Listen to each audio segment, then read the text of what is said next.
Hello बच्चों, मैं सत्यम sir आप सभी का स्वागत करता हूँ आपके अपने प्यारे फिजिक्स ज्ञान मुकेश नायक चैनल पर। तो चलो, हम लोग यूनिट्स एंड मेजरमेंट पढ़ रहे थे। तो लास्ट लेक्चर तक हम लोगों ने डायमेंशंस वाला पार्ट कंप्लीट कर लिया था। हमने डायमेंशंस बहुत अच्छे से डेप्थ में देखा है, हर एक हमने यूज भी देख लिया। डायमेंशंस का 3 यूज होते थे, तीनों देख लिए, उस पर एक क्वेश्चन भी सॉल्व कर लिया जो आपके टेक्स्ट बुक में सॉल्व एग्जाम्पल था। तो चलो, अभी इस लेक्चर में हम लोग अगले पार्ट पर बढ़ने वाले हैं। अगला पार्ट बहुत ही इंपॉर्टेंट है और बच्चों को थोड़ा सा दिक्कत जाता है अगले पार्ट में, बट इतने आराम से देखेंगे कि आपको दिक्कत नहीं जाएगा और आपके क्वेश्चंस भी इजीली सॉल्व होने लगेंगे। कुछ ट्रिक्स भी बताऊंगा मैं आपको आगे आने वाले टॉपिक्स में कि आपको वो ट्रिक्स यूज करके आप क्वेश्चन सॉल्व कर सकते हो। तो शुरू करते हैं। इस चैप्टर का हमारा अगला पार्ट होता है, देखो इस चैप्टर में पहले हमने क्या पढ़ा, यूनिट्स वाला पार्ट पढ़ लिया था, ठीक है। देन डायमेंशंस पढ़े जो कि मेजर पार्ट था, बड़ा पार्ट था। देन अभी हम लोग आते हैं एक्यूरेसी, प्रिसीशन एंड मेजरमेंट पर। मतलब कोई भी इंस्ट्रूमेंट से आपको कोई चीज़ मेजर करना है। फिजिकल क्वांटिटी मतलब क्या होता है, ऐसा क्वांटिटी जो मेजर हो सके।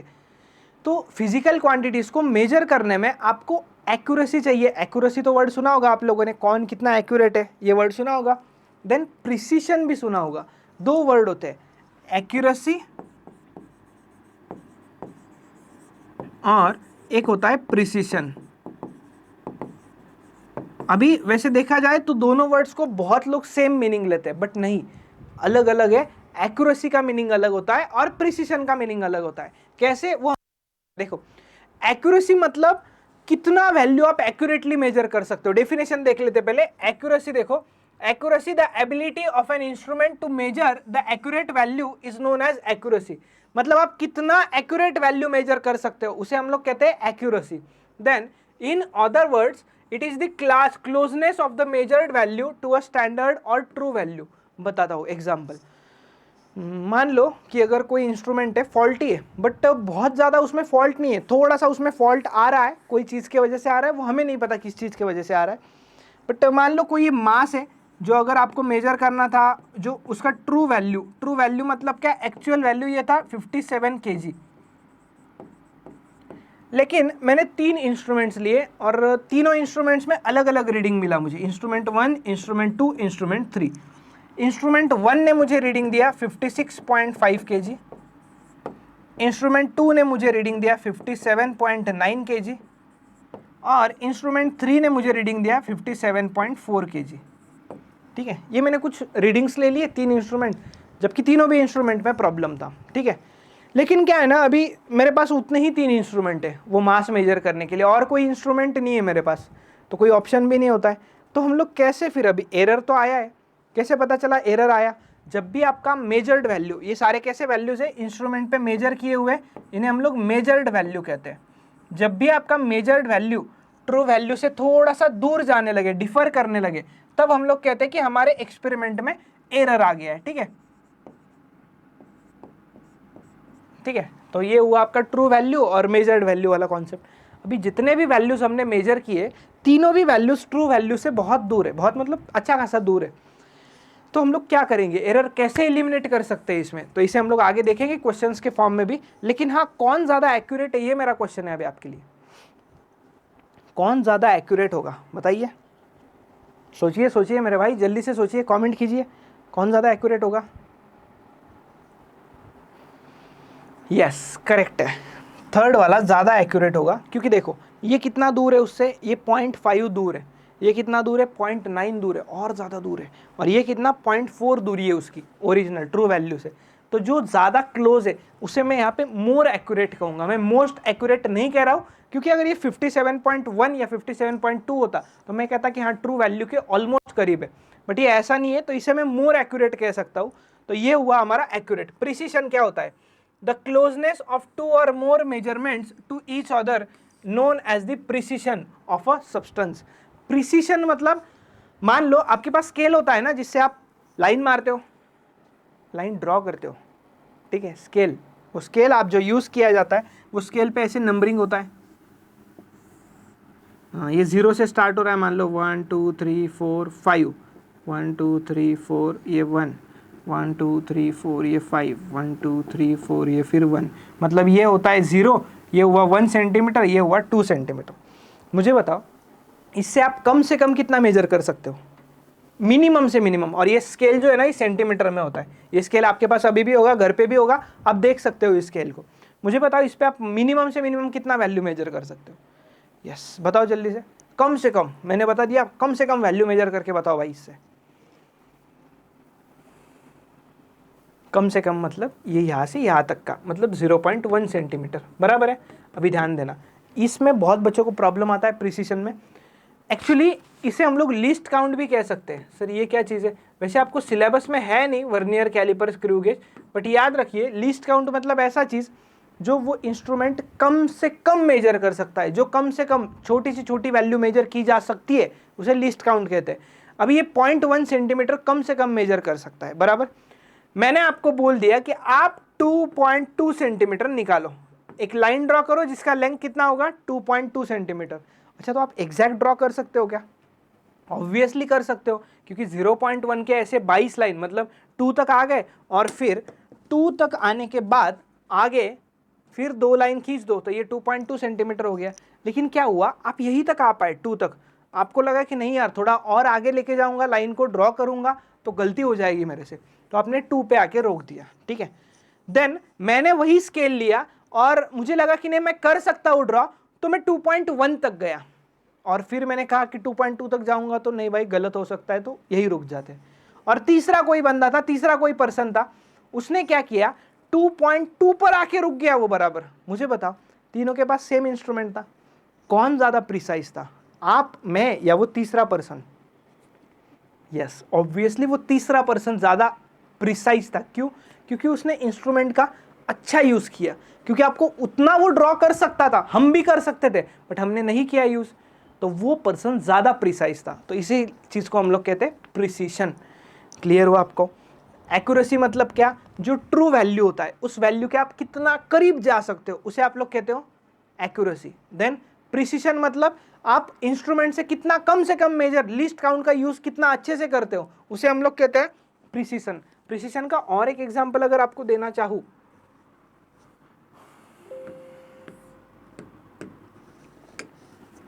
देखो एक सिंपल सा एग्जांपल देता हूं आपको प्रिसीशन का। ट्रू वैल्यू था मान लो 22.46 सेंटीमीटर, मैंने आपको मेजर करने लगाया, किसी ने मेजर किया 22.4 सेंटीमीटर, किसी ने मेजर किया 22.5 सेंटीमीटर, देन और किसी ने मेजर किया 22.45 सेंटीमीटर, ठीक है। अभी मुझे बताओ इनमें से कौन ज़्यादा प्रिसाइज है, कौन ज़्यादा प्रिसाइज है इनमें से? यस, इसमें से ये सबसे ज़्यादा प्रिसाइज है। क्यों पता है?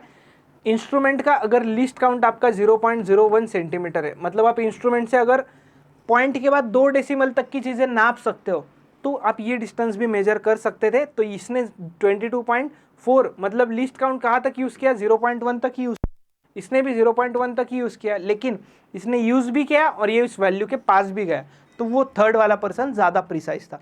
उम्मीद है आपको एक्यूरेसी प्रिसीजन में डिफरेंस क्लियर हो गया होगा। चलो आगे आता है अनसर्टिनिटी इन मेजरमेंट। क्या होता है अनसर्टिनिटी इन मेजरमेंट?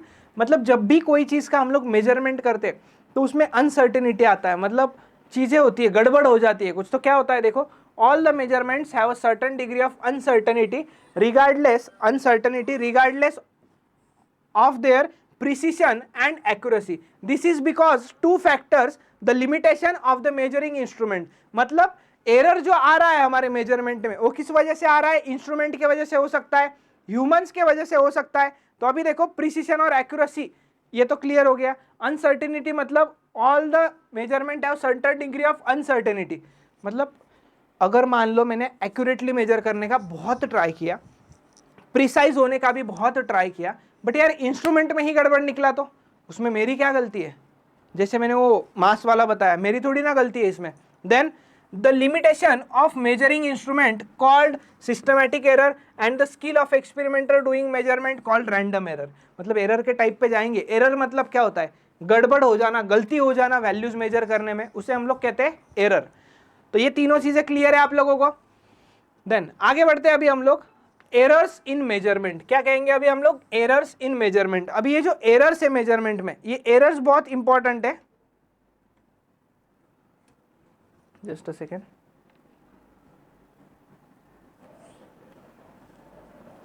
चलो अभी एरर्स मतलब क्या होता है, गड़बड़ हो जाना। अभी एरर्स किन किन वजह से आ सकते हैं? सबसे पहले एरर इंस्ट्रूमेंट की वजह से आ सकते हैं, पहला चीज़, मतलब आपका जिससे आप मेजरमेंट कर रहे हो वो इंस्ट्रूमेंट ही गड़बड़ है। और एरर्स किससे आ सकते हैं सर? और एरर्स आ सकते हैं आपके खुद के ह्यूमंस के वजह से। मतलब हम अगर रीडिंग्स लेते वक्त, अगर रीडिंग ले रहा है 22.4 सेंटीमीटर का, लेकिन हम लोग लिखने में गड़बड़ कर दे, हम लोग उसे 22.5 लिख दे या 22.7 लिख दे, तो ये किसका गलती था? इंस्ट्रूमेंट ने तो सही वैल्यू बताया अभी, तो ये ह्यूमंस का गलती था। उसे हम लोग रैंडम एरर्स कहते हैं। तो देखो चलो, सिस्टमैटिक एरर्स क्या होते हैं? Systematic errors are that are not determined by chance but are introduced by inaccuracy involving either observation or measurement process. Measurement में गलती हो गया, ऑब्जर्वेशन में गलती हो गया। Then sources of systematic error may be due to imperfection calibration of instrument and sometimes imperfect method of observation. मतलब सिर्फ इंस्ट्रूमेंट नहीं, ऑब्जर्व करते वक्त भी आपने अगर कुछ इंस्ट्रूमेंट में होता है ना, एक प्रोसेस होती है कैलकुलेशन करने के लिए वैल्यू, तो वो प्रोसेस आप फॉलो नहीं करते हो फिर भी एरर आता है, तो वो आपने ऑब्जर्वेशन गलत हो गया आपका, इस वजह से आया है। Then each of these errors tends to be in one direction, either positive or negative. Systematic नाम में ही है, सिस्टम बना है एक पूरा। क्या बना है? एक पूरा सिस्टम बना हुआ है। सिस्टमैटिक एरर्स एक मतलब सिस्टम में फॉलो होते हैं। अगर आपने एक वैल्यू ज़्यादा नाप लिया तो आगे एग्जाम्पल बता दूं, अगर मान लो आपको मैंने कहा कि हर स्केल पर है ना 22 सेंटीमीटर के मार्क्स कर दो, मतलब मुझे डिवाइड कर दो, एक 100 सेंटीमीटर का स्केल बनाया, उसे 22 में डिवाइड कर दो। तो आपने क्या किया, 22 में डिवाइड करना था बट आपको 24 पे मार्क कर दिया, आपने गड़बड़ कर दी पहले ही। तो इसके बाद आप 22 नापोगे तो वो हो जाएगा 46, जबकि ये आना था 44, ये कितना था 22, तो इसमें 2 बढ़ गया। अभी आगे कितना आना था 66, बट आप आगे 22 नापोगे तो वो कितना हो जाएगा, वो हो जाएगा 68।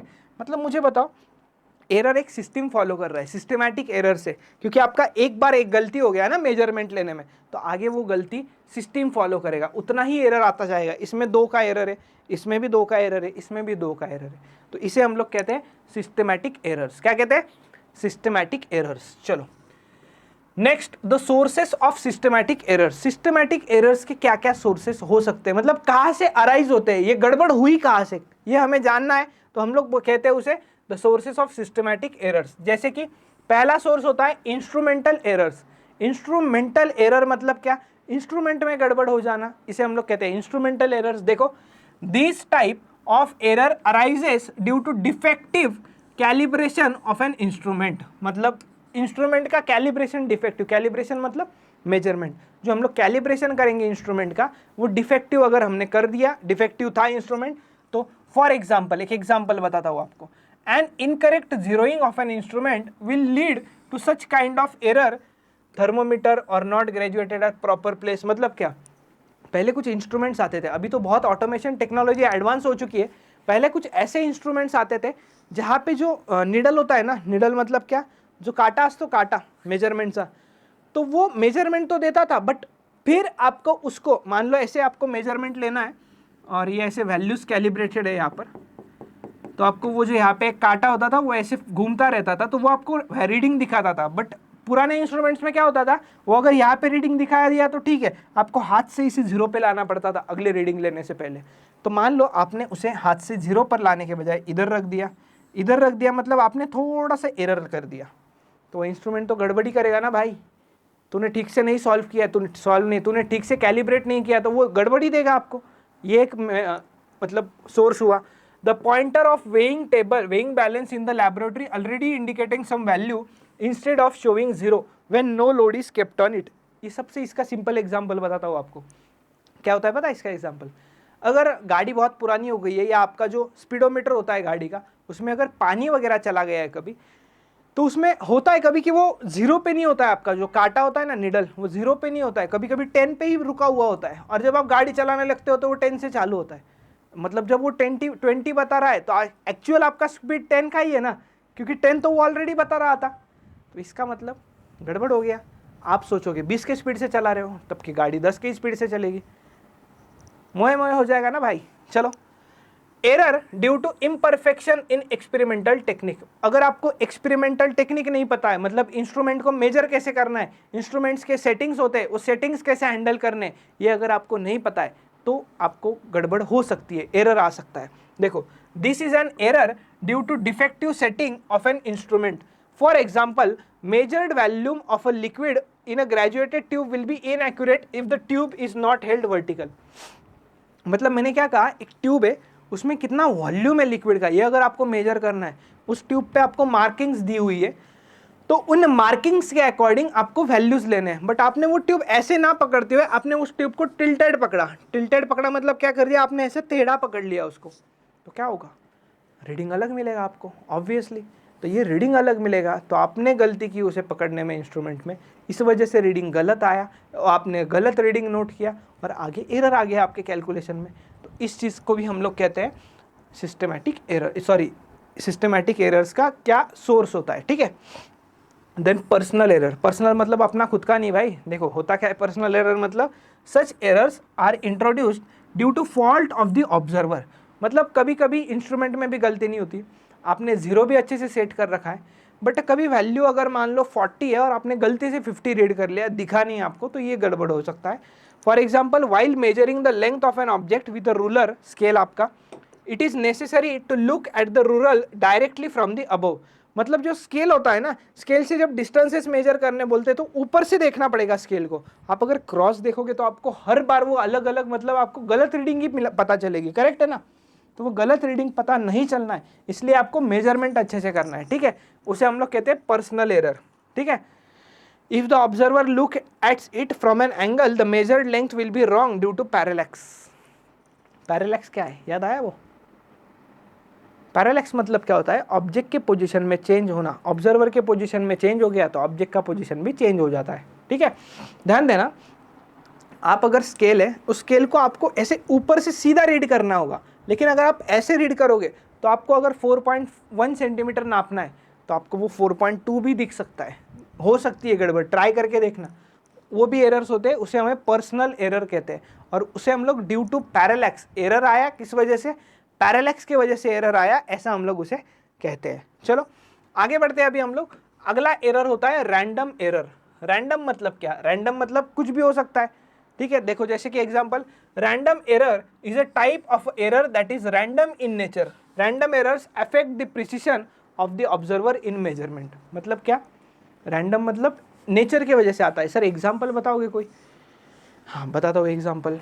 चलो, पुराने ज़माने में जो नीडल्स आते थे, मतलब इंस्ट्रूमेंट्स आते थे, उनमें ऊपर से कांच नहीं लगा होता था।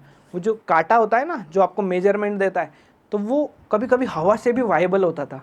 तो अगर कभी हवा चल रही है और आपने कोई चीज़ मास मेजर करने के लिए रख दिया वहाँ पे, आपने ज़ीरो भी ठीक से किया, आप रीडिंग भी अच्छे से ले रहे हो, बट हवा की वजह से वो जो नीडल है वो वाइबल हो रहा है, मतलब थोड़ा सा वाइब्रेट हो रहा है। तो आप जब रीडिंग लोगे तो वो हवा की वजह से चेंज होगा ना, थोड़ा बहुत, थोड़ा तो चेंज होगा। तो वो उसके वजह से चेंज आया, आपके ओरिजिनल वैल्यू मेजर करने में चेंज आ गया, मतलब क्या कहते हैं हम लोग उसे, एरर कहते हैं। तो बस इस एरर को कहा जाता है रैंडम एरर। जैसे कभी कभी टेम्परेचर की वजह से भी आ जाता है एरर। देखो जैसे कि एग्जांपल दिया हुआ है, the temperature may change during the course of an experiment, pressure of any gas used in the experiment may change, the voltage of the power supply may change randomly. मतलब अगर कहीं पे आप घर पे कोई एक्सपेरिमेंट कर रहे हो, करंट, इलेक्ट्रिसिटी या वोल्ट मीटर चैप्टर रिलेटेड, और घर में जो वोल्टेज आ रहा है वही फ्लक्चुएट हो गया, तो ये तो रैंडम है ना, नेचुरल सी चीज़ है। इसे आप लोग क्या कर सकते हो, ना इसमें इंस्ट्रूमेंट की गलती है, ना इसमें आपकी गलती है, बराबर हुआ। तो ना ये सिस्टमैटिक एरर है, ना ये पर्सनल एरर है, तो इसे हम लोग डाल देते हैं रैंडम एरर्स में। जैसे कि किसी के टेम्परेचर मेजर करना है आपको, मान लो अगर एसी रूम में बैठे हो और आपका टेम्परेचर नाप रहे हो, तो टेम्परेचर का वैल्यू अलग देगा थर्मोमीटर। और आप अगर कोई बाजू वाले रूम में जा रहे हो और फिर आप नाप रहे हो आपका खुद का टेम्परेचर, तो वो आपको वैल्यू अलग देगा। ये क्यों अलग अलग दे रहा है, क्योंकि यार एसी वाले रूम में टेम्परेचर अलग था, तो वो भी तो इंस्ट्रूमेंट है, वो नेचर के वजह से वो प्रॉब्लम आ रहा है, ना वो इंस्ट्रूमेंट में गड़बड़ है, ना आप में रीडिंग लेने में गड़बड़ है। तो इसे हम लोग कहते हैं, क्या कहते हैं भाई, इसे कहते हैं हम लोग रैंडम एरर्स। तो समझ में आया आपको, सिस्टमैटिक एरर्स समझ में आ गए, रैंडम एरर्स भी समझ में आ गए। तो देखो अभी आगे क्या करना है हमें, आगे अभी हम लोग, बहुत इंपॉर्टेंट पार्ट होता है न्यूमेरिकल्स वगैरह का, एस्टिमेशन ऑफ एरर, कैसे कैलकुलेट करते हैं एरर वगैरह, इसे अगले लेक्चर में देखेंगे। अभी आज क्या देखा है उसे रिवाइज कर लेते। आज हमने देखा एक्यूरेसी के बारे में। एक्यूरेसी मतलब क्या होता है, एक्यूरेसी मतलब ओरिजिनल वैल्यू से आप कितना क्लोज जाके मेजरमेंट ले सकते हो, जितना ज़्यादा क्लोज होगे उसे हम लोग मोर एक्यूरेट वैल्यू कहेंगे, रीडिंग कहेंगे। प्रिसिशन मतलब क्या होता है, दो या दो से ज़्यादा मेजरमेंट कितने क्लोज है एक दूसरे से। मैंने आपको लिस्ट काउंट से उसे रिलेट करके बताया ताकि आप बहुत अच्छे से उसे समझ पाओ। लिस्ट काउंट मतलब क्या होता था, एक इंस्ट्रूमेंट कम से कम कितना मेजर कर सकता है। सिंपल सा एग्जाम्पल है, अगर आपको 1 तोला सोना लेना है, क्या लेना है, 1 तोला सोना, तो आप गए गोल्ड के पास, गोल्ड स्मिथ के पास, मतलब ज्वेलर के पास, उससे आप लेके आ गए, उसने नापा नहीं, उसने कहा ये 1 तोला लेके जाओ, ठीक है, आपने बोला ठीक है, तो वो आपको क्रॉस चेक करना है। तो वो क्रॉस चेक करने के लिए आप किधर जाओगे, किराना दुकान में जाके चेक करोगे क्या? पागल वालो है क्या अपन, किराना दुकान जाऊँ चेक करोगे अपन? नहीं। क्यों किराना दुकान में जाके नहीं चेक करेंगे ग्रोसरी शॉप में? रीज़न ये है कि वहाँ का जो मेजरमेंट वाला इंस्ट्रूमेंट होता है ना, वो आपको केजी ग्राम्स में मेजर करता है, और ये 1 तोला मतलब कितना, 1 तोला मतलब 10 ग्राम होता है यार। तो सर वो 10 ग्राम भी तो मेजर करेगा। अरे भाई करेगा, बट वो एक्यूरेसी नहीं होगा, प्रिसाइज नहीं होगा वो उतना। समझ में आया? और अगर आपको 1 किलो शक्कर लेनी है तो 1 किलो शक्कर किराना दुकान से, ग्रोसरी शॉप से लेकर आप गोल्ड्स में ज्वेलर के पास जाके चेक करते हो क्या 1 किलो दिया क्या? अरे जहाँ पर जिस इंस्ट्रूमेंट की ज़रूरत होती है वहाँ वो यूज़ किया जाता है। इसे हम लोग कहते हैं प्रिसीशन। याद रखना, प्रिसीशन और एक्यूरेसी बहुत इंपॉर्टेंट होती है। भले ही आपको एक्यूरेसी प्रिसीशन बहुत ज़्यादा क्वेश्चंस रिलेटेड इंपॉर्टेंट नहीं बनता है, बट रियल लाइफ में इसका इंपॉर्टेंस बहुत ज़्यादा है। एक्यूरेसी और प्रिसीशन फिर से बता रहा हूँ, सेम चीज़ें नहीं होती है, अलग अलग चीज़ें होती है। Then uncertainty in measurement, measurement में कुछ चेंजेस आ रहे होते हैं, अनसर्टेनिटीज आती है, उसका क्या रीज़न होता है वो भी हमने देख लिया है, ठीक है। देन हम लोग बढ़े थे आगे एरर्स की ओर। तो एक होता था सिस्टमैटिक एरर्स, नाम में ही सिस्टमैटिक है, तो ये एक सिस्टम फॉलो करेंगे खुद का। वो सिस्टम ऐसे फॉलो होगा कि वो एरर सेम होता जाएगा, मतलब रिपीट होता जाएगा। एक बार वो एरर आ गया तो वो सिस्टम फॉलो करेगा, उन्हें हम लोग सिस्टमैटिक एरर्स कहते हैं। देन सोर्स क्या थे सिस्टमैटिक एरर्स के, एक था इंस्ट्रूमेंटल एरर, एक था imperfection in experimental techniques, and तीसरा था पर्सनल एरर, एंड देन हमने देखा लास्ट में रैंडम एरर। क्लियर है यहाँ तक? अरे हाँ या ना भाई, बोलो जल्दी से। आप लोग कमेंट नहीं कर रहे हो, वीडियो को लाइक नहीं कर रहे हो, शेयर नहीं कर रहे हो यार, मज़ा नहीं आ रहा है। अपने दोस्तों तक शेयर करो ताकि ज़्यादा लोगों को इसका फ़ायदा हो सके। आप देखना खुद, आप कॉलेज क्लास में जा रहे होंगे, इतना डेप्थ में बताया जा रहा है, वहाँ पर भी नहीं बताया जा रहा होगा, ये गारंटी है, और ये आपको फ्री में मिल रहा है। तो बस कुछ नहीं करना है यार, वीडियो को लाइक करना है, अच्छा लगे तो बस कमेंट कर दो अच्छा सा, या आपको लग रहा है कि नहीं सर ऐसा नहीं ऐसा होना चाहिए, तो कोई सजेशन हो तो वो भी दे सकते हो आप, तो उस पर भी इम्प्लीमेंट कर दिया जाएगा, ठीक है। लाइक किया करो, कमेंट किया करो, वीडियो को शेयर किया करो अपने दोस्तों तक, ताकि ज़्यादा से ज़्यादा लोगों को इसका फ़ायदा हो सके। तो चलो इस लेक्चर में हम लोग यहीं पर रुकेंगे। अगले लेक्चर में हम लोग एरर्स कैसे कैलकुलेट किए जाते हैं उसके बारे में चर्चा करेंगे, डिस्कशन करेंगे, और न्यूमेरिकल्स भी देखेंगे। तो चलो थैंक यू एवरीवन, हम लोग रुकते हैं यहाँ पर, मिलेंगे अगले लेक्चर में। मैं सत्यम भंडारी यही रुकता हूँ, tata bye bye, take care.